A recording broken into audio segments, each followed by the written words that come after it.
Oui, donc je m'appelle donc Pierre-Emmanuel Radigue. J'ai fait mes études de vétérinaire à Lyon dans les années 80 avec une idée extrêmement précise.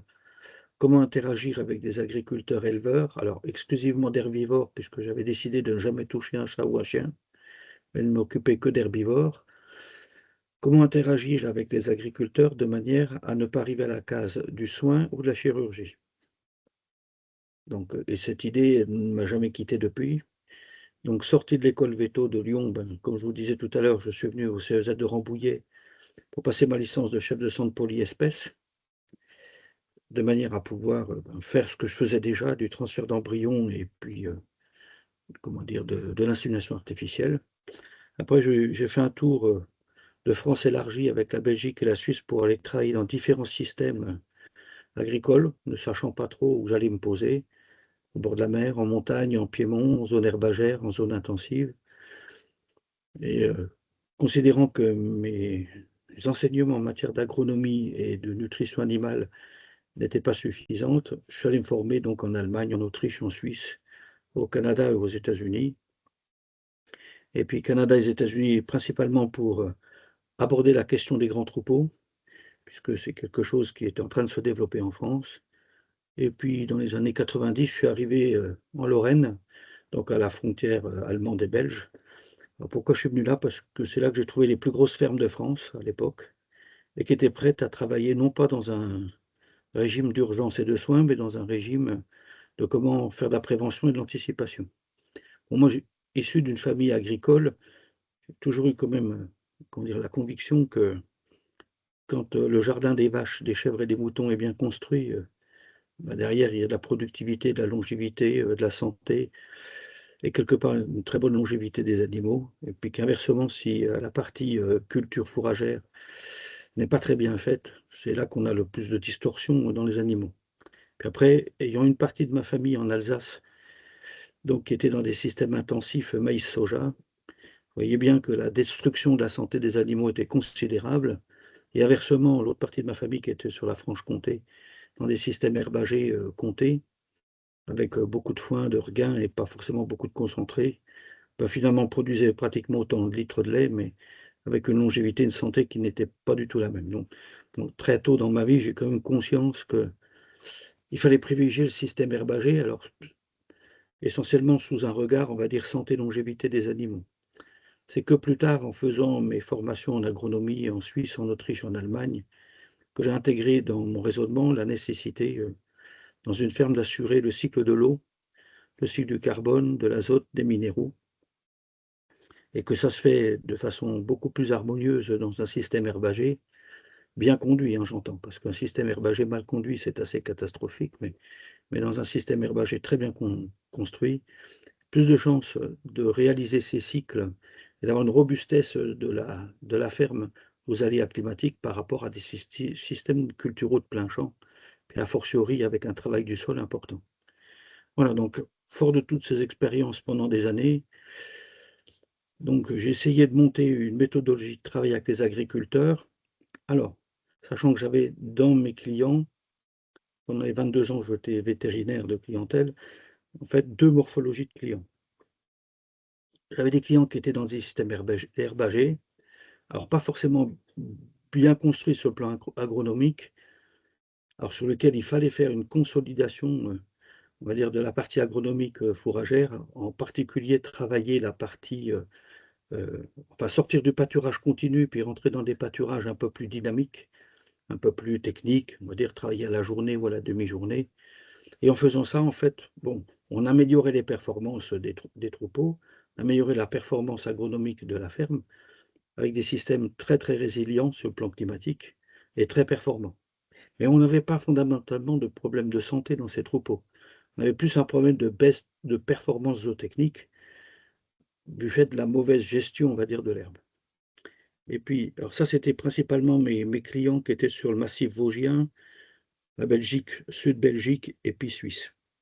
Et puis j'avais une autre morphologie de clients, c'est des gens qui étaient céréaliers et donc pour des questions d'organisation du travail, ils avaient décidé, ben, déjà d'augmenter considérablement les troupeaux, hein. C'était déjà des gens, qui dans les années 90, traillaient 150 à 200 vaches, hein. Et pour des questions de simplification, comme c'était des cultivateurs de plein champ, ils avaient enfermé les animaux dans des bâtiments et puis la ferme était entièrement tractorisée et pour des questions de simplification des schémas, à la fois culturaux et à la fois, de nutrition, c'était des rations qui étaient à dominante, maïs-soja et puis sur la partie céréalière, c'était des fermes qui labouraient, qui retournaient les horizons de façon très importante et qui étaient sur des rotations très courtes, du maïs, du blé, du colza, du maïs, du blé, du colza, du maïs, du blé, du colza et je me rendais bien compte qu'on avait une destruction progressive, des sols et qu'on avait des problématiques dans les champs de plus en plus importantes, donc de désherbage, de nécessité de fongicides, de mycotoxines et puis des rations à très grosse dominante amidon et sur des animaux qui étaient dans des bâtiments, fermés, avec une dégradation de l'état de santé qui était considérable. Voilà, donc il fallait sortir ces gens de ce système-là et donc remettre de l'herbe, remettre les animaux au pâturage. En fait, c'est deux mondes qui vraiment s'opposaient, même au sein de ma clientèle.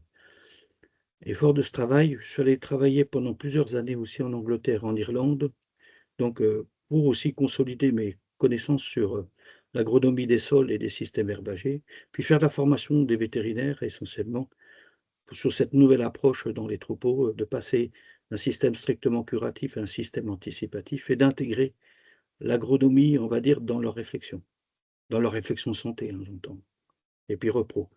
Et puis en même temps, je suis allé travailler dans les grands troupeaux de tous les pays de l'Est, parce que c'était une demande de ces pays-là, de les accompagner à la restructuration des troupeaux. Alors là, on rentrait dans des dimensions de 1000, 2000, 3000, 15 000, 20, 25 000, 30 000 vaches. Alors évidemment dans des systèmes fermés, hein, mais dans lesquels il fallait, vraiment leur faire comprendre que la santé des animaux, leur longévité passerait par ce qu'on ferait, on va dire dans la partie, champs et agronomie, mais sur une autre échelle, on va dire. Voilà, puis après j'ai gravité à peu près dans tous les autres pays européens, à faire de la formation pour les agriculteurs. C'est toujours le même schéma, hein. Soit on est dans des systèmes herbagers purs, alors souvent dans des zones AOC et c'est leur faire prendre conscience qu'il faut travailler, on va dire la sol d'herbe et puis travailler, la dynamique du sol un peu différemment de ce qu'ils faisaient. Puis réduire de façon importante la part de lisier dans ces fermes, puis de remettre, plutôt des systèmes fumiers, des aires paillées pour avoir, une meilleure qualité de la matière organique, une meilleure rétention d'eau, puis changer le process de pâturage.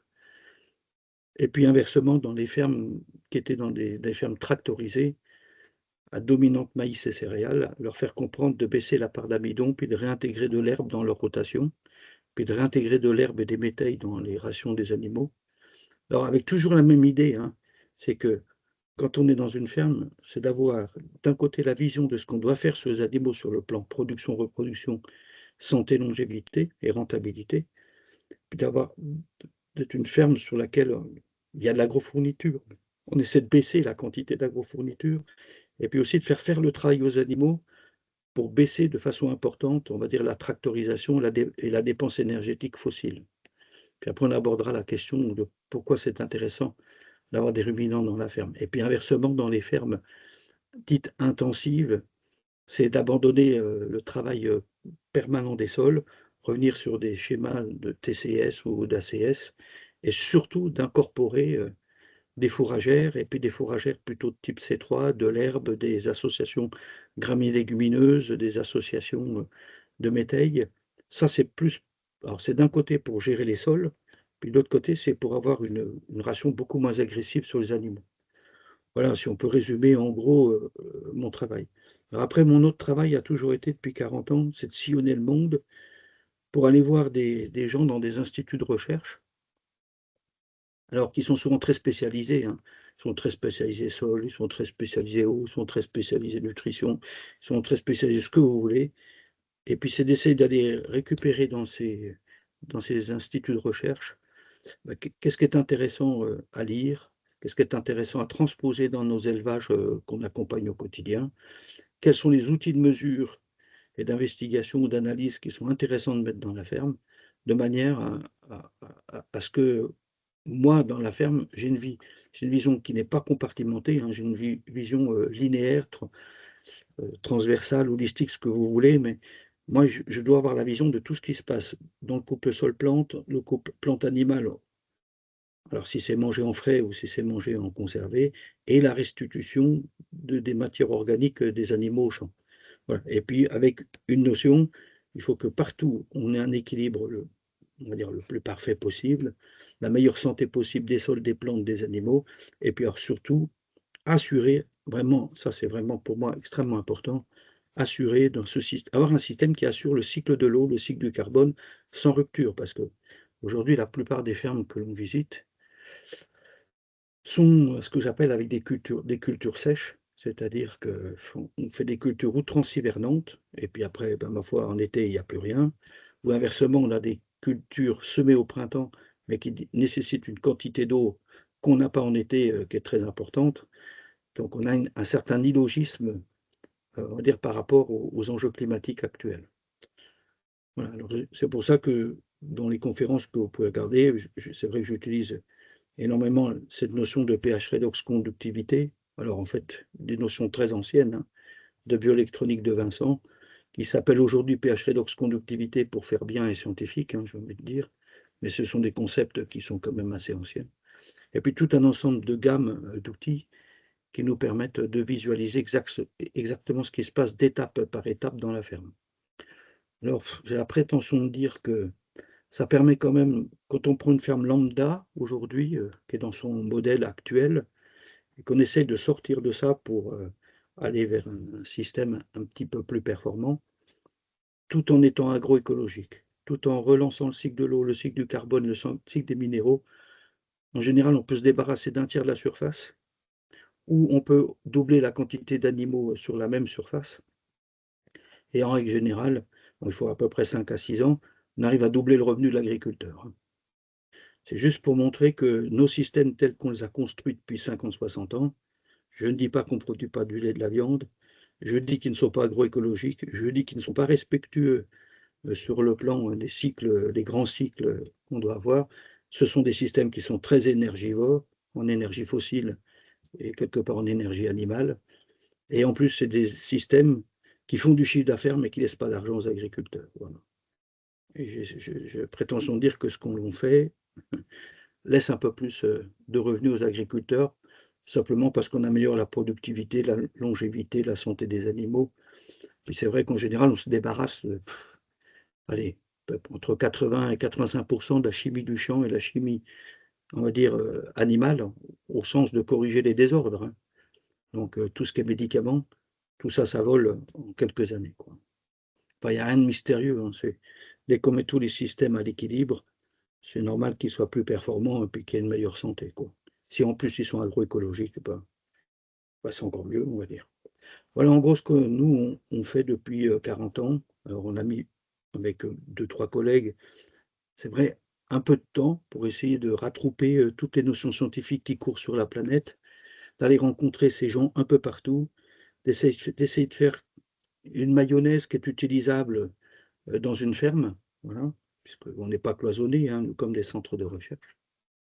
Et puis de faire en sorte que ce soit palpable et utilisable par le kidam moyen. C'est pour ça qu'on forme des agriculteurs à cette méthodologie, mais surtout qu'on forme des techniciens, des ingénieurs pour, pour compléter, on va dire, leur parcours scolaire et puis peut-être les ouvrir à des choses qu'ils ont peut-être vues de façon très superficielle et pas dans la profondeur donc pendant leurs études, puis leur donner la possibilité, où qu'ils soient en chambre d'agriculture, en groupement de défense sanitaire, qu'ils soient dans des firmes, des COP, des négos, on s'en fiche.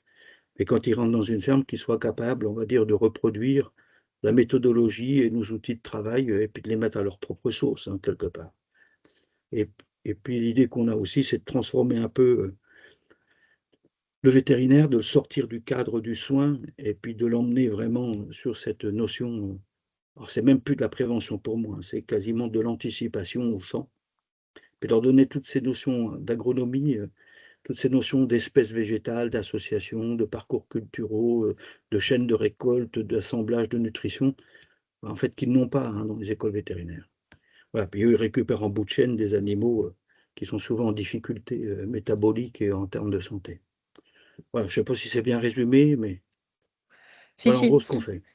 Ok. Et du coup, plus concrètement, quand vous disiez que quand vous arrivez dans une exploitation qui est beaucoup basée sur le maïs, vous essayez de leur faire comprendre en fait, qu'il y a un lien entre les productions végétales et la santé de leurs animaux. Concrètement, comment vous leur faites comprendre ça? Sur Alors nous, on quels le fait éléments toujours vous comprendre appuyez? par l'observation et la mesure. Pour nous, le travail tel que je l'ai conçu, il est toujours en 5 points. Quand on rentre dans une ferme, je demande à quel que soit l'intervenant qui rentre, de prendre le temps de poser toutes les questions qui concernent qu'est-ce que fait ou ne fait pas l'agriculteur sur ses sols, sur ses plantes, ses animaux et pour lui-même éventuellement. Donc ça, c'est de poser des questions pour déjà connaître quelles sont ses matières de procédés, quelles sont ses croyances, quels sont voilà, ses niveaux de connaissance, son jugement de valeur. La deuxième chose, c'est d'accompagner l'éleveur à aller observer. On va observer les sols, observer les plantes, on va lui montrer les dysfonctionnements qu'il y a dans le couple sol-plante. Ensuite, on va observer les animaux autour de ce qu'ils mangent et leur montrer les dysfonctionnements dans le couple plante-animal. Donc ça, c'est vraiment le faire participer à l'observation, parce que les agriculteurs n'ouvrent jamais leur sol. Bien souvent, ne descendent même pas du tracteur pour aller voir qu'est-ce qui est en train de pousser dans leur champ. Et puis, très souvent, l'interaction plante animale, ils la regardent de très loin, ou alors, quand je dis de très très loin, ils n'ont plus que le pupitre de l'ordinateur du robot pour voir leurs animaux parfois. Et ça, c'est pas suffisant. Et après, l'étape d'après, c'est de leur dire, bon, ok, on a fait des observations, on peut penser qu'il se passe ça dans le couple sol-plante, dans le couple plante-animal. Maintenant, on va mettre de la mesure là-dessus pour vraiment vérifier est-ce que les équilibres de base protéocaloriques, est-ce que les équilibres acido-basiques, est-ce que les équilibres oxydoréduction sont là, est-ce que l'hydratation est là? Et on reprend le couple sol-plante, le couple plante-animal, et on va les mesurer toujours ces trois aspects-là. Quel est notre équilibre protéocalorique au champ? Aussi bien dans le sol que dans la plante, quel est l'équilibre protéocalorique des animaux, quel est l'équilibre acido-basique, quel est l'équilibre oxydoréducteur, comment se fait le cycle de l'eau. Et c'est au travers des mesures qu'on lui montre les désordres. Puis par chance, souvent dans des fermes, même des fermes qui utilisent beaucoup de maïs, souvent on a un pré-troupeau ou des vaches taries qui sont sur des systèmes plus herbagés. Le troupeau productif, lui, est enfermé souvent dans une ferme avec un gros roto ou avec un robot, si c'est une ferme laitière ou c'est un naisseron-graisseur. Et donc là, on a des animaux qui ont un régime alimentaire avec lequel il peut y avoir une part très importante de maïs et de concentré. Puis inversement, quand on va sur le pré-troupeau, les animaux sevrés, c'est souvent des animaux qui vont passer plus de temps au pâturage. C'est des animaux qui vont manger souvent l'hiver des basses foins, avec beaucoup moins de concentré. Puis par l'observation et la mesure, on leur montre que ça vaut être les mêmes vaches avec la même couleur et la même race. Le régime alimentaire ne donne pas du tout les mêmes équilibres sur le plan protéocalorique, sur le plan acido-basique, sur le plan oxydoréducteur, sur le plan d'hydratation. Et on lui montre très facilement avec la mesure que c'est le régime alimentaire qui fait essentiellement la différence. Alors, parfois, quand on a des fermes intensives, souvent il y a une grosse résistance à revenir à un système herbagé. Pas le problème des fermes herbagères. Le problème est, on va dire, un peu différent. Souvent, quand après une première visite, ils ont compris qu'il y avait une différence même déjà en interne chez eux, entre des animaux mangeant de l'herbe, du foin, puis des autres mangeant des ensilages. On les emmène dans des fermes que nous, on accompagne depuis 7, 8, 10, 15 ans, et qui ont fait leur mutation avant eux, en fait, qui étaient dans leur état, enfin dans leur état de fonctionnement il y a 10 ou 15 ans, puis qui ont fait un mouvement de transformation de la ferme. On les emmène chez eux pour que ce soit des éleveurs qui leur expliquent. Voilà, nous, on était comme vous il y a 7 ou 8 ans, voilà le chemin qu'on a fait. Eh bien, regardez nos animaux, venez, on va les regarder les parcelles, venez, on va regarder nos sols, puis vous allez voir la grande différence par rapport à chez vous. Parce que pour moi, il y a surtout la valeur de l'exemple, quoi. C'est Alors, très quand c'est des intéressant. formations éleveurs, on peut le faire différemment. C'est que dans un groupe d'éleveurs, on peut avoir des éleveurs qui sont dans des systèmes herbagés, puis des éleveurs dans des systèmes intensifs. Ben, c'est au cours des formations qu'on fait avec les éleveurs et les techniciens ben, qu'on va faire des travaux pratiques chez des éleveurs herbagés. Puis on va faire des travaux pratiques chez des éleveurs dans des systèmes intensifs maïs.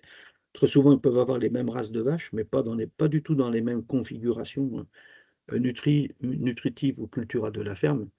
Et les éleveurs se rendent bien compte que l'état de santé des animaux, ça n'a rien à voir. Et puis après, s'ils commencent à discuter un peu argent avec l'agriculteur, ils se rendent bien compte que bah, les éleveurs en système herbagé, quand ils sont bien conduits, bah, ils gagnent beaucoup plus d'argent qu'eux.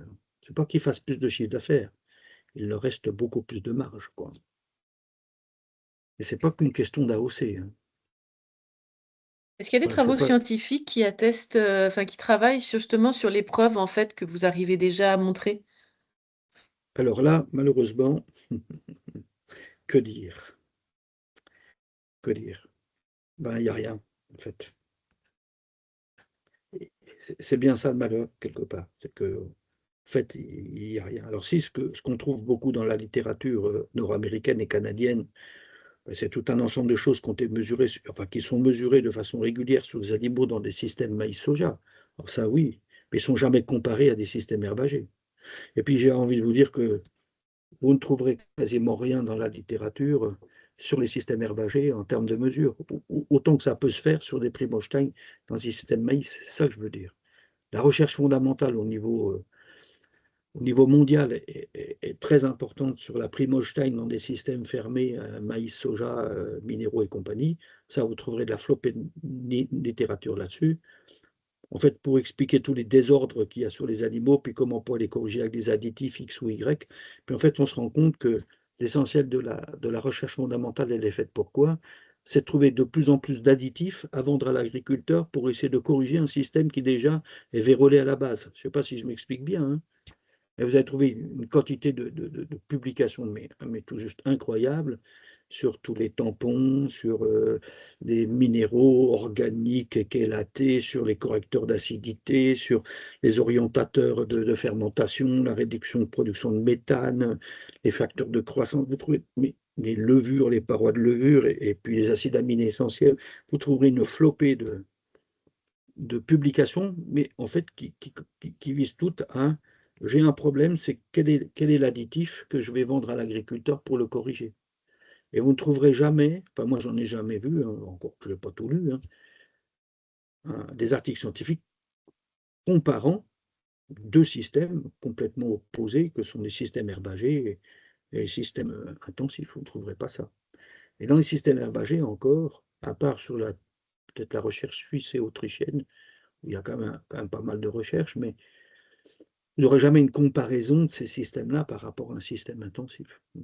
Enfin, la recherche, elle vise à réfléchir à comment régler les problèmes de chaque système. Voilà. Je ne sais pas si je m'exprime correctement, mais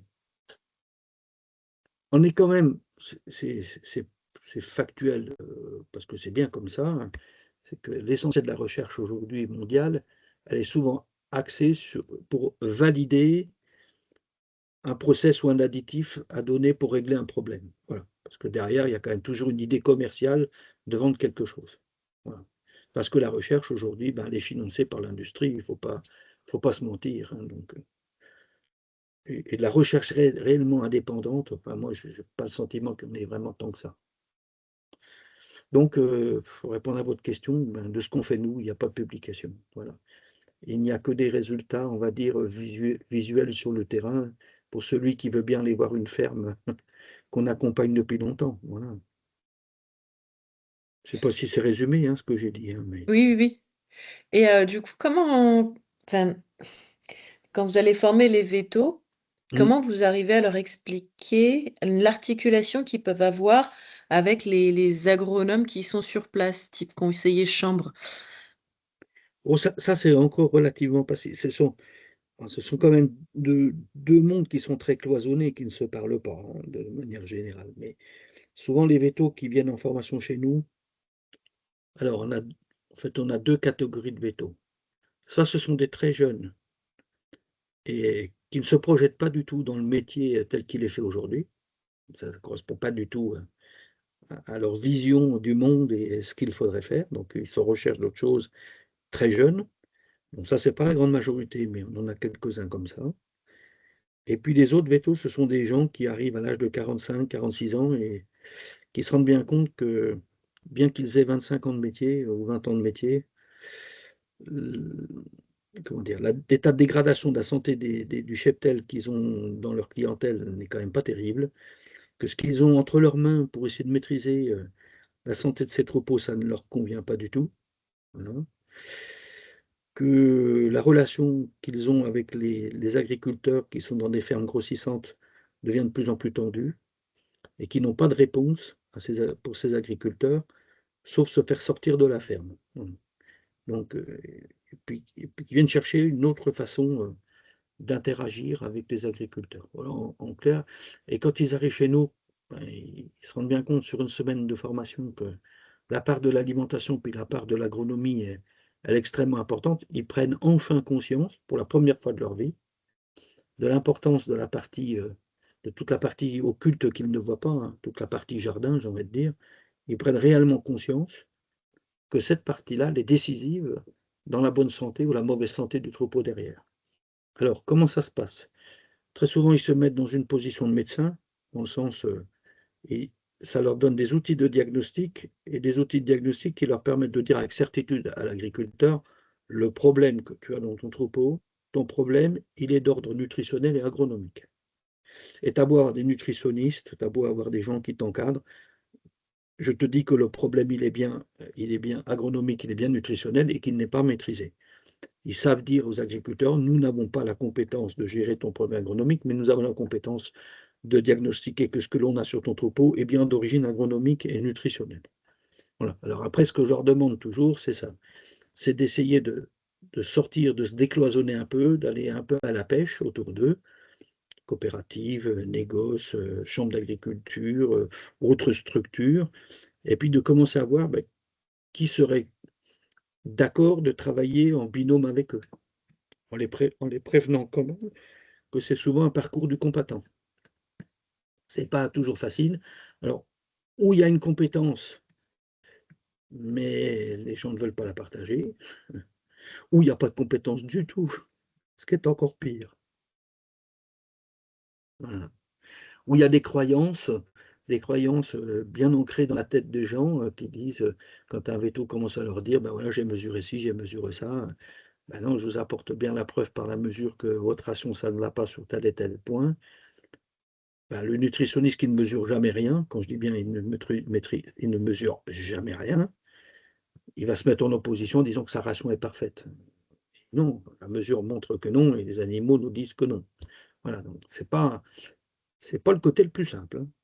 Mais je les préviens bien que moi, ça fait 30 ans que pareil, voilà, je fais ce travail d'aller à la pêche, d'essayer de me faire comprendre et que c'est pas toujours facile de se faire comprendre. Voilà. Mais je dis: faut pas jeter l'éponge pour autant parce que régulièrement, on tombe sur des gens extrêmement bien, extrêmement ouverts, voilà, puis qui sont d'accord pour travailler ensemble et c'est vrai que c'est quand même pas le cas le plus fréquent, hein. Alors, si je puis me permettre, je pense qu'il y a déjà un problème de base, c'est déjà comment sont formatés les jeunes à l'école. Enfin, à l'école, université, hein. Je pense que déjà le problème, il est déjà là, hein. Enfin, moi, c'est ma vision, hein. Parce que le 1er problème, il est comment on formate l'état d'esprit, le raisonnement des gens. Ce que nous, on propose aux agriculteurs, j'ai quand même l'impression que c'est enseigné de façon extrêmement timide dans les établissements scolaires, hein. Enfin, je ne sais pas quelle est votre vision sur le sujet, hein, mais On essaye d'ouvrir les esprits là-dessus justement. C'est pour ça eh qu'on essaie oui. de trouver des intervenants pour, montrer qu'il y a d'autres façons de voir les choses, d'autres façons de faire, plus systémiques et plus cohérentes. Alors après, il y a un autre problème qui se greffe là-dessus. Bon, moi, j'ai 14 entreprises à mon actif en 35 ans, mais je me rends bien compte quand même que même encore aujourd'hui, dire la plupart des entreprises, qu'elles soient privées, enfin, que ce soit des coopératives ou des négoces ou même des vétos, enfin, la plupart des entreprises qui travaillent autour des agriculteurs vivent de l'agrofourniture. Donc quand on leur dit qu'on va passer d'un métier où 80 du revenu vient de l'agrofourniture et puis qui va faire une espèce de reset de leur cerveau et puis que leurs revenus viennent de 80 de leurs prestations de services et plus de la fourniture, ça c'est très compliqué, hein. Vous avez une résistance sur le terrain qui est très violente à cause de ça, hein. Alors moi, si je prends mon exemple, j'étais dans un cabinet véto, j'ai pas honte de dire, un cabinet véto rural aujourd'hui, 75 à 80 de son revenu vient de la fourniture du médicament, du vaccin, dans les antiparasitaires. Moi, j'avais fait le pari avec mes associés dans les années 90 de faire cette mutation. Je leur avais dit: «Moi, mon objectif dans 5 à 10 ans, je veux faire l'anticipation de la prévention. Il faut que 80 du revenu vienne du suivi de troupeau, de l'accompagnement de l'agriculteur et que 20 de la fourniture, Il faut vraiment inverser ce ratio. Je me suis bagarré pendant 20 ans avec mes associés, il a fallu que je cale, il a fallu que je quitte l'association. C'était pas possible, parce que ça rentrait pas dans le bocal, hein. Après, j'ai monté une usine d'aliments avec des partenaires, je leur ai dit, on vend de l'aliment. En vendant l'aliment, on fait le travail d'analyse des sols, d'analyse des plantes, d'analyse des fourrages, et on accompagne l'agriculteur sur son agronomie, sur ses pratiques agricoles pour réduire sa dépendance à nous-mêmes. Alors, on vendra de moins en moins d'aliments, mais on va peut-être lui vendre un peu d'agrofourniture bien orientée pour orienter les sols. J'ai importé des mélanges suisses pour avoir une génétique un peu meilleure dans les prairies, hein. Et je dis, il faut qu'on fasse un glissement tranquille de l'aliment vers du conseil, de l'accompagnement, puis moins d'agrofourniture. J'ai bagarré pendant 20 ans avec eux, il a fallu que je jette l'éponge.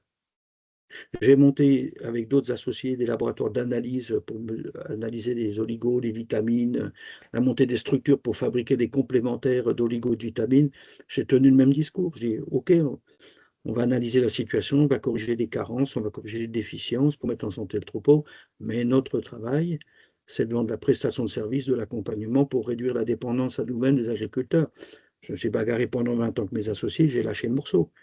Pourquoi? Parce que l'agrofourniture, il faut être clair, gagne plus d'argent en se mettant moins la cervelle à l'envers que d'essayer d'avoir des compétences scientifiques et puis de vendre du suivi. Je ne sais pas si c'est clair, hein? Si, c'est très clair et enfin, moi, ça m'intéresse beaucoup ce changement de raisonnement. Et du coup, j'ai réfléchi en même temps à voir comment on peut travailler ça avec nous, les agronomes, parce que nous, on ne ferme pas les vétos, on forme les agronomes, mais qui devraient avoir la même logique de raisonnement. Alors, j'ai reçu un jeune qui sortait de la grosse Pierre, il a Et- fini ses études, son mémoire, donc j'en reçois régulièrement qui viennent me voir, ou des vétos, comment je peux organiser ma vie professionnelle? Et je dis, ben, de toute façon, il n'y a pas 36 solutions, soit tu t'intègres dans un système existant, mais on va appeler un chat, un système existant aujourd'hui, tu vas faire ton salaire par l'agrofourniture qui est vendue par la structure qui te supporte. Voilà. Autre possibilité, tu pars d'une feuille blanche et puis tu acquiers des savoir-faire, des savoir-être, et puis tu vas à la pêche pour trouver, c'est ce que j'ai fait depuis 20 ans, trouver des clients voulant travailler autrement, et tu vends ta prestation de service. Voilà. Après, je dis, je te préviens, pour le vivre moi-même, c'est 2 fois plus de travail pour 3 fois moins de salaire. Il faut être clair, net et précis. C'est 2 Mhm. fois plus de travail pour 3 fois moins de salaire.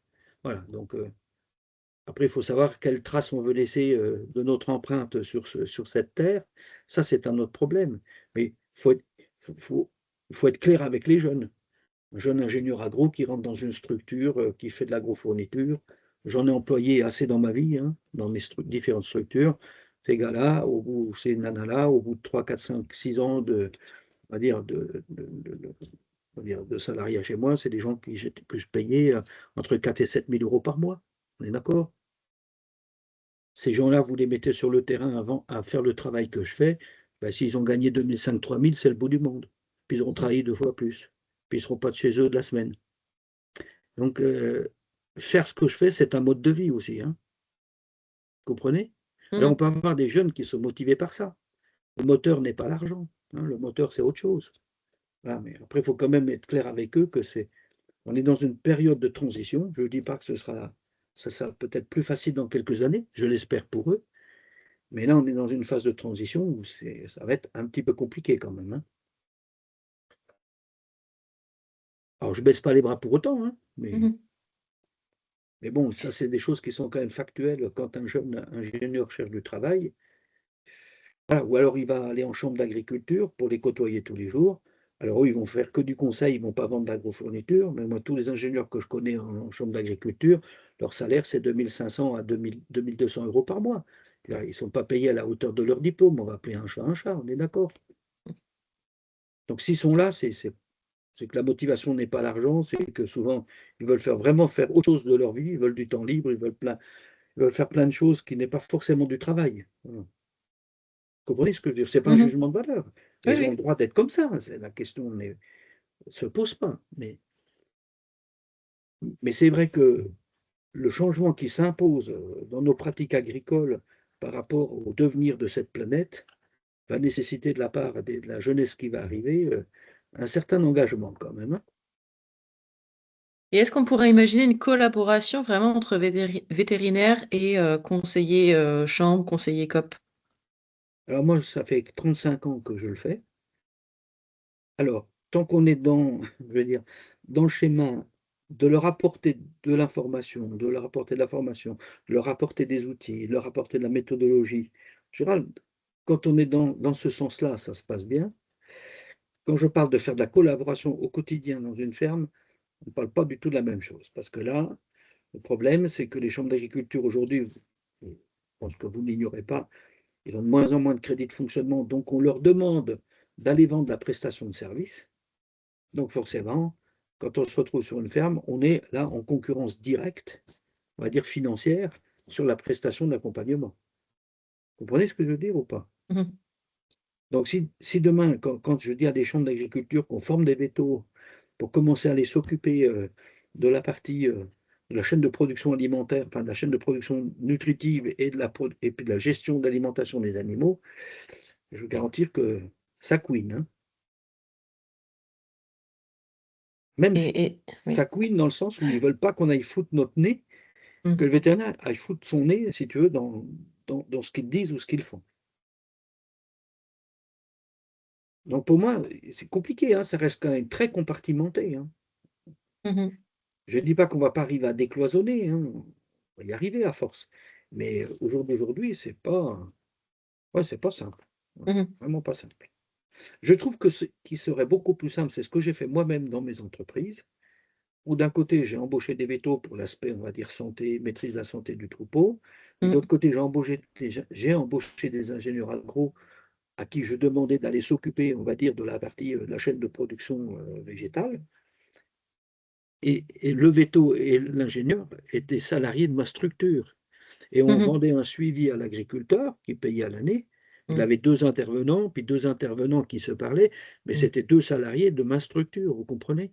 Mmh. Là où ça devient compliqué, c'est si vous avez un veto de clientèle qui doit interagir avec un technicien dans une COP ou un négoce, ou un ingénieur dans une COP ou un négoce qui doit faire du chiffre d'affaires sur de l'agrofourniture, hein, là, ça devient déjà plus conflictuel. Ou si c'est un veto qui va devoir interagir avec un ingénieur de chambre d'agriculture, ça peut être aussi conflictuel. Pour moi, ça peut. Le seul moyen que ça ne le soit pas, c'est qu'on ait la balance production végétale et la balance, on va dire, santé animale, qui soient dans la même structure. OK. Je ne sais pas si c'est clair, hein, Oui, je si. vous le dis comme ça. Du coup, pour revenir sur vos travaux, vous posez l'idée que le rumen fonctionne comme un sol. Est-ce que vous pouvez expliciter un petit peu plus ces Ah, aspects-là? alors en fait, on a une très très forte analogie dans le fonctionnement microbiologique d'un rumen et le fonctionnement microbiologique d'un sol. Bon, même s'il y a des particularités qui sont inhérentes à chacun des milieux, mais la vocation d'un sol et la vocation d'un rumen, c'est quoi? C'est de dégrader la matière organique, alors plus ou moins jeune, ou plus ou moins labile, ou plus ou moins vieille ou structurée, de dégrader donc des végétaux pour restituer, on va dire, des éléments nutritifs et assurer le cycle de l'eau. Donc ça se fait dans le rumen. Alors ça se fait avec des bactéries et des champignons, hein, et ça se fait également avec des bactéries et des champignons dans un sol. Le rumen est plutôt, on va dire, anaérobie, quoi qu'il y ait quand même de l'oxygène qui rentre dedans, de par la rumination, de manière générale, mais alors qu'un sol, on va dire, qui est plutôt une fonction aérobie, quoique les phases profondes puissent être anaérobies elles aussi. Donc pour moi, ça fonctionne pareil. Et puis on va dire, on est dans des gammes de pH qui sont quand même relativement similaires, hein. Un rumen, ça fonctionne entre 6 et 7. Un sol fonctionne bien entre 6 et 7. Bon, le redox, c'est un peu différent puisque dans un rumen, on a un milieu très très réducteur, donc on est plutôt sur un redox qui est très négatif, et inversement, un sol qui est plus aérobie. Mais quand on y regarde bien, c'est absolument le même mode de fonctionnement quelque part. Et c'est bien pour ça que je considère que, et on le voit bien dans les fermes, le fait de pouvoir réinstaurer de remettre des prairies dans une rotation, puis de mettre des ruminants dans le système, puis de mettre des ruminants en plus qui peuvent être peut-être en pâturage, on se rend compte qu'on améliore la qualité des sols et la résilience des sols aux aléas climatiques de façon beaucoup, beaucoup plus rapide avec des ruminants que sans ruminants. puis beaucoup plus rapidement avec des ruminants qu'avec des cochons et des poules, hein.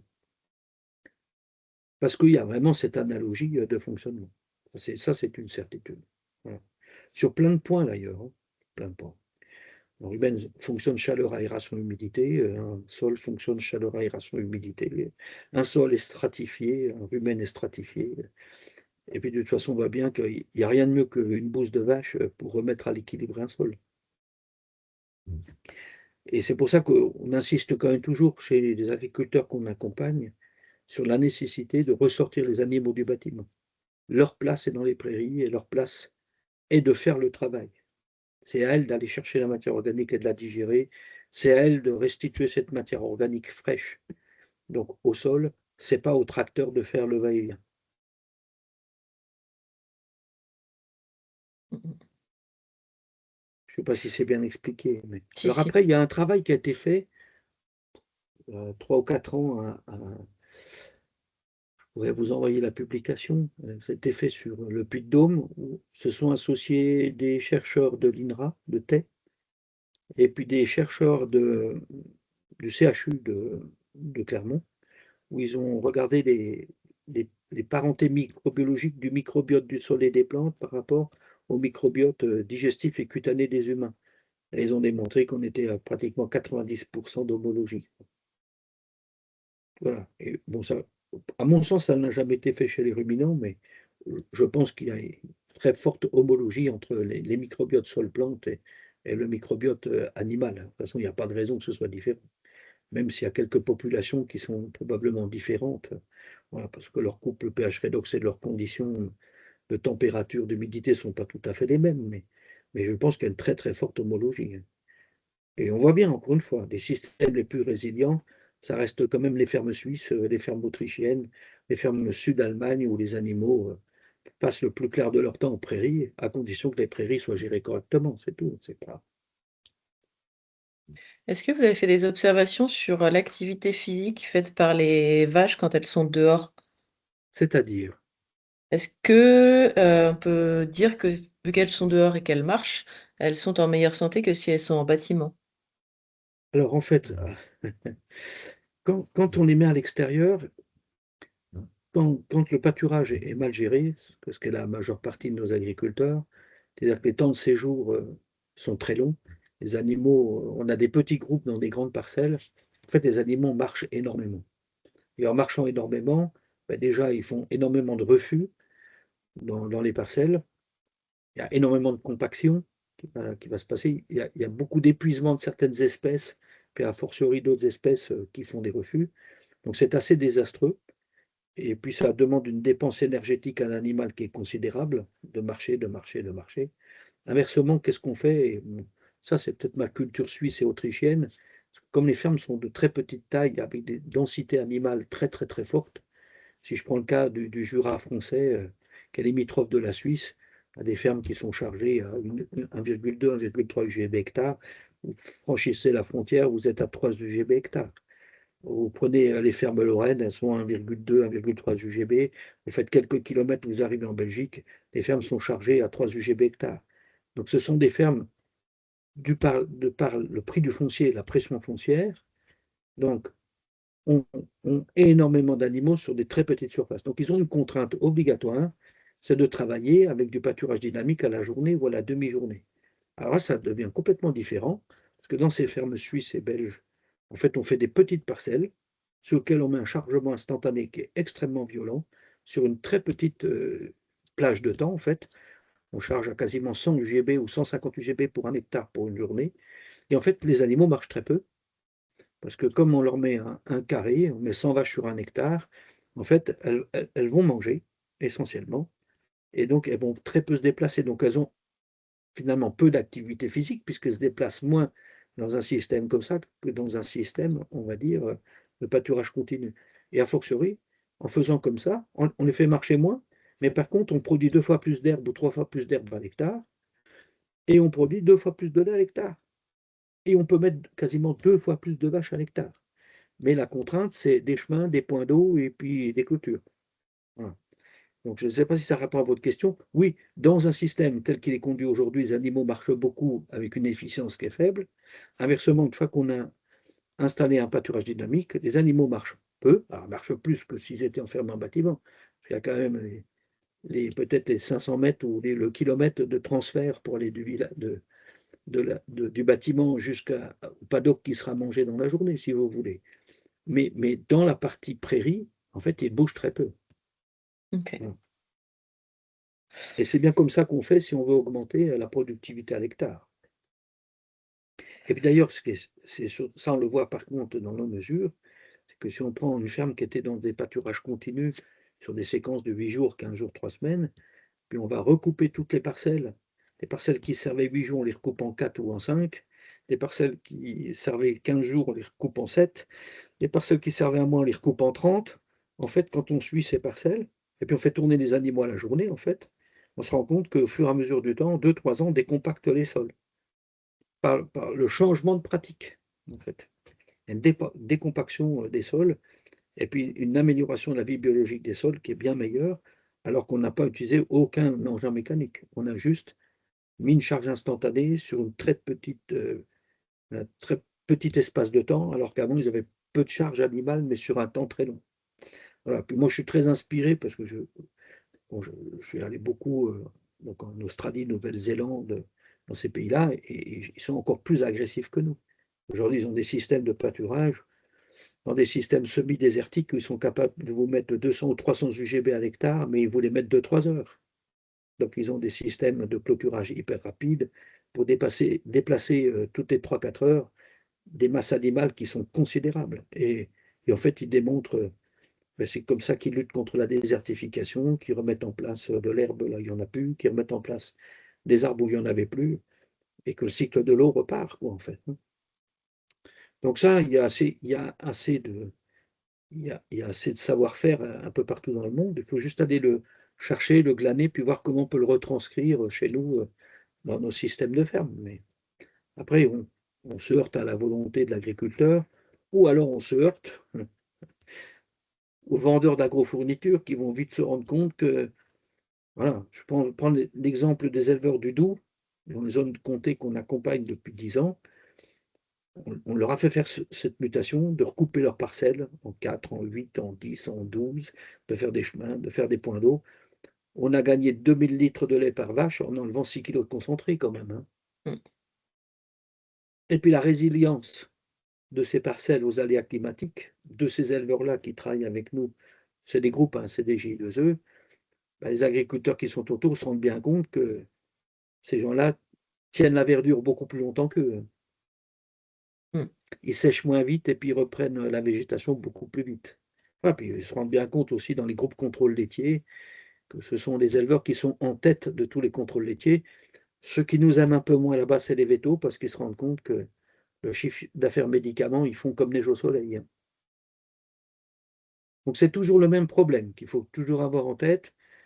C'est des systèmes qu'on peut mettre en place qui sont très efficaces, très efficients sur le plan climatique, mais dans le contexte actuel où la plupart des gens qui œuvrent dans les fermes vivent de l'agrofourniture, nous ne sommes pas très bien vus. Mais ça, pour moi, c'est accessoire. J'entends beaucoup parler aussi des haies pharmacie avec, Alors, qu'est-ce que vous entendez par e-pharmacie? des éleveurs qui implantent des haies et qui les laissent, en fait, tailler directement par les vaches et bah, ils ont le ressenti que les animaux vont bien en mangeant directement dans les haies. Alors nous, ça, c'est des choses que l'on fait quand la première étape souvent de recompartimenter la ferme, faire des fermes, des espaces, faire des paddocks beaucoup plus petits. La deuxième étape, une fois que ça c'est fait, on replante des haies. Alors les haies, nous, on les met essentiellement pourquoi? On les met déjà pour limiter l'effet du vent, de l'érosion. On les met parce que ça nous permet d'avoir une mycorhisation des sols beaucoup plus rapide. Les haies envoient quand même un voile racinaire qui est très important et puis qui envoie des phases champignons, des phases mycorhizes qui sont très intéressantes sur l'installation, on va dire, de matière organique extrêmement stable, une capacité de rétention d'eau importante, un effet amortisseur extrêmement important. Maintenant, on ne fait pas manger les haies.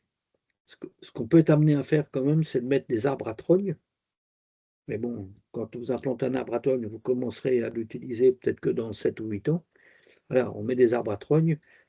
En fait, c'est pas pour leur rôle pharmacie, ça nous permet d'avoir des choses à manger sur des périodes estivales très séchantes, où peut-être il y aura peu assez de ressources en herbe.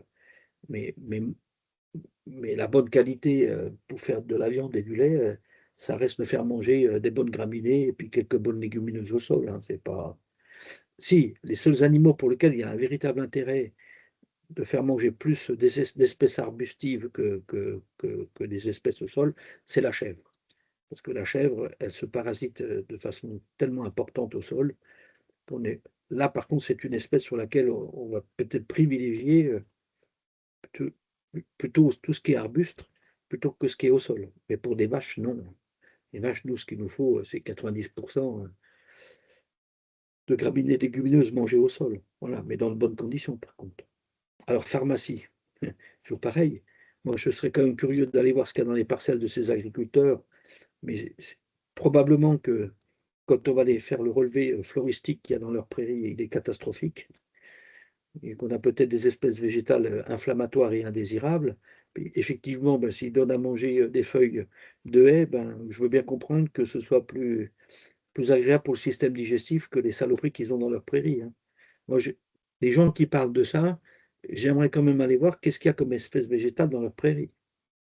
Mais je pense que le raisonnement, à mon avis, est daubé à la base. Je pense que si on faisait le relevé floristique, on se retrouverait certainement avec beaucoup de chiens-dents, d'agrosistole unifères, des houles laineuses, des saloperies de cet ordre-là, parce que c'est ce qui est dans leurs prairies, et qu'elles sont tellement inflammatoires qu'effectivement, des feuilles arbustives sont plus douces pour le système digestif. Mais très honnêtement, quand vous avez une prairie de très très bonne qualité, je vous garantis que les animaux ne touchent pas au haies, hein, même s'ils y ont accès, hein. Ça, je suis formel là-dessus, hein. Ils n'y toucheront pas. Si, en période de sécheresse, mais bon, on ne souhaite pas de manière générale que les animaux aillent consommer la haie parce que souvent ils la détruisent. C'est plus une taille de la haie que l'on donne à manger aux animaux. Mais c'est pas laisser la haie en libre service. Là, on a de fortes chances qu'ils la détruisent, hein. OK. Mais c'est sûr que les arbres à trogne ou de la haie taillée ou des espèces comme du frêne que l'on peut tailler donc à sa maturité pour nourrir des animaux en période estivale de sécheresse, ça a toute sa raison. Enfin, on n'invente rien, hein. Ça se faisait il y a des siècles, hein. OK. Et peut-être une dernière question. Moi, en face de moi, j'ai des enseignants d'agronomie, des Oui, enseignants de biologie écologie, puis des enseignants de zootechnie. oui. Euh, et ils ont des jeunes en BTS, Mmh, donc futurs agriculteurs, futurs conseillers. Mais voilà, la formation est quand même assez courte. oui. Et il y a de la formation continue après à faire par les jeunes. Mmh. Quels seraient les éléments clés qu'il faudrait que les enseignants et formateurs transmettent à leurs jeunes pour qu'ils aient les bases, en fait, pour se poser les bonnes questions? Alors, je ne sais pas si c'est la bonne méthode, mais bon, ouais, on va prendre un jeune qui est au centre d'un système. Au centre du système, il aura peut-être demain à faire de la production végétale, donc à animer des couples sol-plantes à vocation, ben, de nourrir des animaux, ou peut-être qu'il aura une balance plus animale, au sens de récupérer des fourrages et puis de valoriser ces fourrages dans les animaux, avec une vision plutôt productivité, santé, reproduction des animaux. Je ne sais pas si je m'explique bien là-dessus. Donc moi, c'est toujours ce que je fais parce que quand les groupes que moi je reçois, ça peut être ou des vétos qui ont plutôt ou des nutritionnistes qui sont plutôt dans la sphère animale, mais je reçois aussi très souvent des gens qui sont plutôt dans la sphère de la production végétale. Ceux qui sont dans la sphère animale, viennent chercher des connaissances sur ce qui se passe, en amont, on va dire, des fourrages qu'ils récupèrent à la ferme, et inversement, les personnes qui sont en production végétale ressentent le besoin de comprendre, ben, ce qu'ils préparent dans les champs, parce qu'ils ont souvent une vue, à tonnes de biomasse à l'hectare, on va dire, ou des quintaux à l'hectare. Ils n'ont pas forcément l'extension de voir, bah, qu'est-ce que ça va faire en termes de production et de santé chez les animaux. Donc moi, je reçois souvent j'ai mon stagiaire, voilà, qui est à l'interface de ça, et c'est de mettre tout le monde autour du même sujet et de leur faire comprendre que il faut faire un équilibre au champ pour qu'il y ait un équilibre animal, et il faut qu'il y ait un équilibre animal pour que ce qu'on restitue au champ par les matières fécales des urines ne foute pas les choses en vrac. Et puis il faut leur donner des bases biologiques, biochimiques, des équilibres de base que l'on a dans les champs, dans le coupe-sol plante, et des bases qu'on a dans les animaux. Et je leur dis toujours, l'objectif, bah, c'est que celui qui s'occupe de la masse animale, quand il a des distorsions, qu'il qu'il sache, qu'il sache par ce qu'il voit ou ce qu'il mesure, déterminer si c'est inhérent à ce qu'il fait dans le troupeau, ou est-ce que l'origine de ça est dans le champ. Et auquel cas, il doit aller discuter avec la personne qui s'occupe du champ. Et inversement, celui qui s'occupe du champ, il doit avoir ses antennes qui gravitent dans l'élevage pour demander ben, est-ce que les animaux vont bien, est-ce que ce que j'ai cuisiné dans le champ, ça se passe bien ou est-ce que ça se passe mal. Vous comprenez? Mhm. Donc, en fait, on essaye de ramener, de donner un minimum de connaissances d'agronomie à des animaliers, et on essaie de donner un minimum de connaissances de comment fonctionnent les animaux à des gens qui font de la production végétale. L'idée n'est pas que chacun fasse la totalité du travail, pas forcément une nécessité, comprenez-vous? Mhm. Voilà. Donc, j'ai envie de dire, pour répondre à votre question, si ce sont des, vous avez forcément ces deux catégories de professeurs, des zootechniciens qui enseignent la zootechnie, la nutrition, la gestion de troupeaux, qui ont plutôt une vision animale, et puis de l'autre côté, des gens qui ont plutôt une vision végétale, et c'est d'arriver à leur faire un enseignement qui fasse prendre conscience à chacun de qu'est-ce que chacun doit faire pour que ça aille bien dans les deux mondes, dans le monde végétal, dans le monde animal, enfin, si tant est que ce soit une ferme de polyculture élevage, au sens que Mhm. on cultive pour nourrir des animaux et on a des animaux pour nourrir des sols. Vous comprenez? Mhm. Voilà, je ne sais pas si je m'exprime bien quand je dis ça. Si, si, c'est Alors, très clair. moi, je vais beaucoup plus loin dans mes stages. Je ne sais pas si vos enseignants iront jusque-là, mais moi, je fais de la médecine humaine à côté encore, dans mes heures perdues. C'est d'expliquer aussi aux agriculteurs, aux techniciens, aux ingénieurs, aux enseignants, que chacun a la responsabilité quand même d'avoir conscience, où qu'il soit dans la ferme, que notre objectif final, c'est de donner ou des végétaux à manger à des humains, ou de la viande, ou des Mhm. produits laitiers à des humains, et et que tout le monde doit avoir conscience que tout le système ferme doit être à l'équilibre à peu près partout, le sol, les plantes, les animaux, l'eau, tous les grands cycles. L'objectif est de fournir des alicaments aux humains. Notre agriculture d'aujourd'hui génère 80% des troubles de santé des humains dans l'Occident. Il ne faut pas se mentir, c'est une réalité. Donc, c'est aussi certainement une autre résistance au changement, parce que je suis sûr et certain de ce que je dis, c'est que si on met cette ferme totalement à l'équilibre, si je dis qu'on débarrasse 80% de la chimie végétale et animale, ça c'est une certitude, on le vit tous les jours, mais je sais que si toutes les fermes étaient comme ça, je peux vous garantir que c'est 80% de la pathologie humaine qui disparaît. Alors là, on va s'attaquer à un autre chiffre d'affaires Mhm. qui n'est pas le même. Voilà.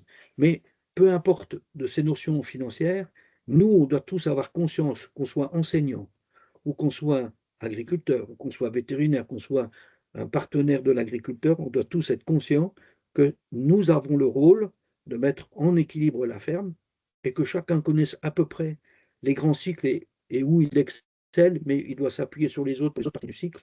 L'objectif est bien de mettre à disposition des humains une quantité, et les modèles agroécologiques que construit, on le voit bien sur la question, on produit plus à l'hectare, ça c'est sûr, et de mettre quelque chose qui ait une bien plus grande valeur nutritionnelle et une plus grande valeur santé pour les humains qui vont le consommer. Alors nous, ça se fait à toute petite échelle, hein.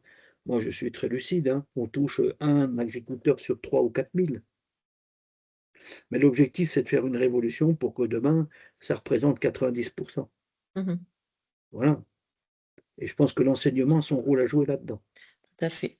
Mais peut-être le rôle des enseignants, déjà, c'est Mhm. déjà donner l'exemple au sein de leurs établissements scolaires, Mhm. c'est déjà eux-mêmes de se décloisonner, hein. Mhm. Et Tout à bon, fait. C'est ce qu'on moi, essaye de j'ai faire. encore la vision des écoles véto, je suis désolé, hein. Ils sont chacun dans leur service, ils sont chacun dans leur domaine, ils sont chacun dans leur spécialité. Alors, où il y a de l'indifférence, ils ne se parlent pas, quand c'est parfois carrément de la haine entre eux, hein, ce qui est encore pire. Non, mais c'est vrai, hein. Il Oui. faut déjà commencer par décloisonner l'enseignement à l'école, déjà pour commencer. Il faudrait que en fait, même si on enseigne des spécialités des monographies, moi c'est ce que j'avais essayé de faire à l'école Veto de Lyon, on y est arrivé pendant 3 ans, c'est de dire en fin de cycle, on met une année supplémentaire, et là on met une chaire qui va s'occuper de refaire toute la transversalité, voilà, qui Mhm. va permettre aux étudiants, après avoir appris des spécialités des monographies, de refaire le lien et de faire les cycles. Voilà. Et je pense que dans un lycée agricole ou une école d'ingé, c'est pareil. Mm. Il faudrait avoir peut-être un module de 3 4 mois où on permet de dire à une personne, soit tu seras spécialisé dans un domaine, mais si tu dois être un généraliste dans ton métier de tous les jours, il faut que je t'enseigne la fluidité dans ta tête pour mettre en lien toutes les connaissances compartimentées qu'on t'a enseignées pendant des années, quoi. Et ça, il faut déjà qu'il y ait une volonté des enseignants, hein, de ça, hein. C'est pas toujours simple, hein. Non, il va falloir que je vous laisse. Mm. Je vous remercie beaucoup pour Non, mais cet ça m'a fait échange. plaisir. C'était très intéressant, très inspirant. Et voilà, je vais diffuser cet échange-là auprès de l'enseignement agricole et essayer de faire bouger un petit peu les choses aussi de ce côté-là. Ouais, mais ça va le faire. Parce que ça va être une Oui, demande des jeunes de demain. Les jeunes qu'on voit arriver ne veulent, enfin, c'est pas qu'ils veulent pas de notre monde. Ils se projettent pas dans le monde dans lequel nous on a évolué, de toute oui. façon. Ils attendent autre chose. Mm. Alors ils attendent, mais le fait d'attendre, ça veut dire aussi que nous, les plus anciens, on doit satisfaire cette attente. C'est aussi notre rôle. Voilà. Mm.